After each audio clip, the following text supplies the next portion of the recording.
Hey everybody, it's your Uncle Bear. Made it to Waco, got showered, all dolled up, smelling like a cheap whore, and ready to head for Laredo. So, let's talk about airplanes, shall we? Specifically, one that's in the news right now. And that is the one that the government of Qatar offered to President Trump. Now, my first reaction to that, I'm going to go to several different levels of my commentary on this.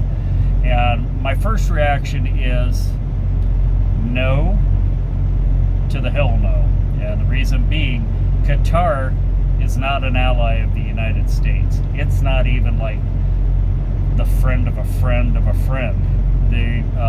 It's actually home to the Muslim Brotherhood, who is a bad actor, okay? Now, that being said, and the reason being, except the plane, and the plane might be loaded down with listening devices, might have explosives in it, and yes, I know that the FBI, Secret Service, NSA, and all the other three-letter agencies would be inspecting it. But what if they have some technology that we don't have the technology to detect yet? I'm not willing to risk our president, his cabinet, and staff being injured or killed. So, again, for my money, no. No, not worth it. Now, that being said, of course you have everybody, the usual crowd hollering that, he's going to, he's accepting a bribe with it. To my knowledge, nothing has been offered in exchange or anything, nothing's been asked for in exchange. And he said as soon as his term is up, he would be parking it at his presidential library.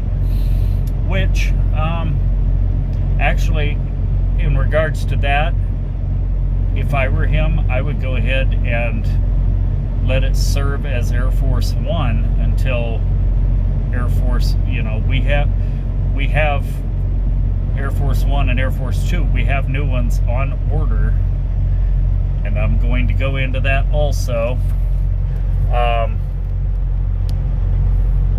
But yeah, let it serve as Air Force One until the end of his, until they decide to retire it, and then park it at his presidential library, or until the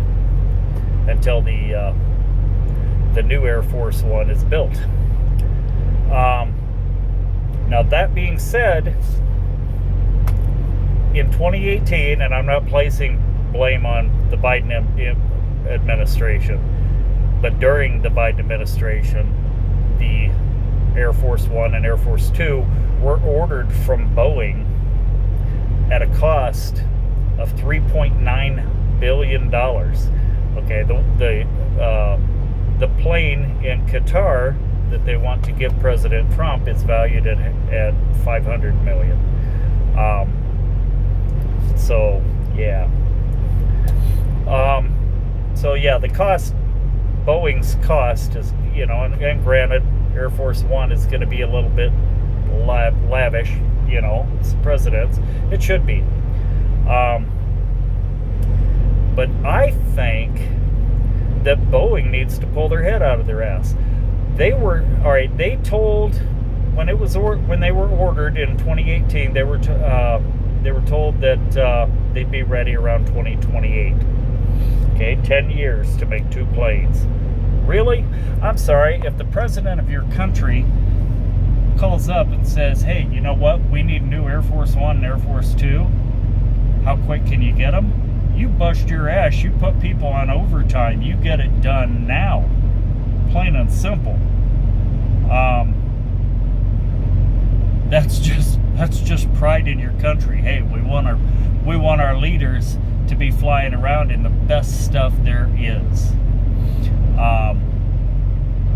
Now, that being said,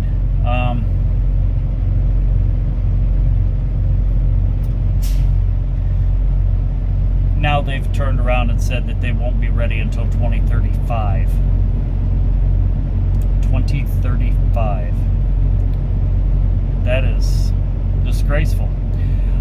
Let's put it in terms that you and I can relate to, okay? Let's say I want to buy a brand new pickup. I got all the bells and I pull into the dealership, tag a salesman and say, okay, you're it. Here's my list of bells and whistles that I want on there. I need a 1-ton, you know, I need this much at least this much horsepower. Don't give me a V6, give me a V8, etc., so forth. Now, he gets it all put into the computer, and I said, what's it going to cost me? $120,000. Holy cat's pajamas, that's a lot of money. Yep, it's a lot of pickup too. I'll grant you that. And since we don't haggle at dealers because they all got the best price, right? Best price guarantee.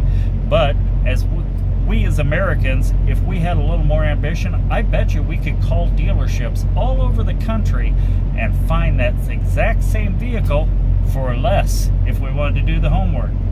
But we don't. We just pay what they tell us to pay, don't we? Anyway, me included. I'm not judging.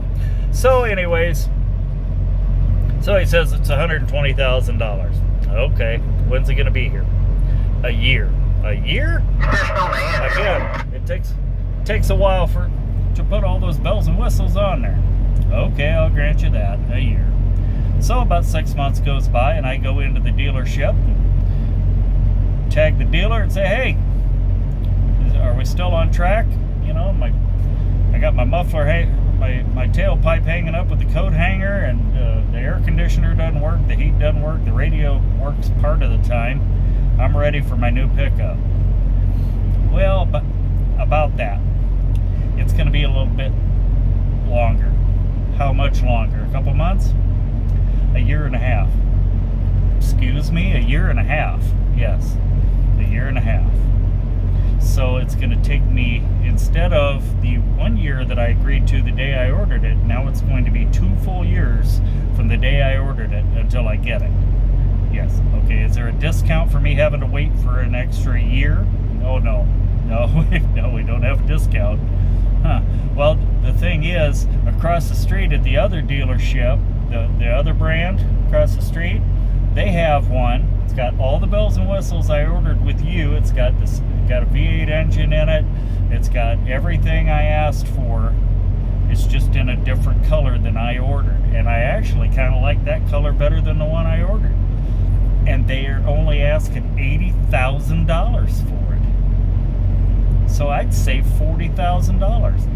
I'm going to go over there and buy that pickup today because it's sitting on their lot. I don't have to wait another 6 months, much less another year and a half. And that, I think, is what the government should do with Boeing. They should say, hey, you know what? We're the United States. Now, granted, the White House, I'm pretty sure they're not as hot-headed and impulsive as I am, but they should be in some cases. They should be. Boeing, you have they should go in there and say, Boeing, you have $3.9 billion. We already paid you for these planes. And now you're telling us that you're not going to have them when you said you'd have them in 2028? No. You get those planes made within a year, or we want our $3.9 billion back, and we'll go have somebody else build our planes. And that's what should be done. And tell them, you got by the end of the week to give us our money back. And if you don't, interest is going to accrue. And since you're such a lousy company now, because they used to be really good. They used to be a really good powerhouse company in the United States. And it's like they don't give a shit anymore, isn't it?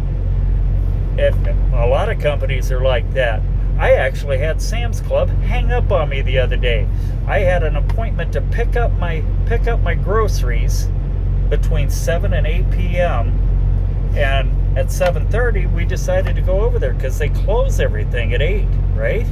So my wife and I go over there and we call them, and we talk to some guy at the customer service, quote unquote, desk. And he ended up hanging up on me. He said, they're 2 hours behind. You're not going to get your stuff till tomorrow. And he was right. They sent my wife a text at 5:19 a.m. 5:19 in the morning. And then they had the nerve to, when she got there, because it was under my name, they had the nerve to ask, well, for future reference, we're cracking down, that it has to be the person who ordered it, his name. She went, he's at work. He's at work. He was here between 7 and 8 last night, which was when you guys were supposed to have it done. Anyway, whole different conversation. Welcome to my brain. Anyway, yeah. So they wrote the White House, they should go to Boeing and tell them, you know what? You either get those planes made stat, or we'll go somewhere else and have them make them. But as far as the gift from Qatar, Mr. President, if you see this, I strongly urge against it. It sounds like a setup to me. Everybody be safe out there. Enjoy the sunshine. Be careful of the heat. Stay hydrated. Love you guys. Be safe. If you like these videos, be sure to like them, share them with all your friends, and subscribe. We'll talk to you next time. Be safe.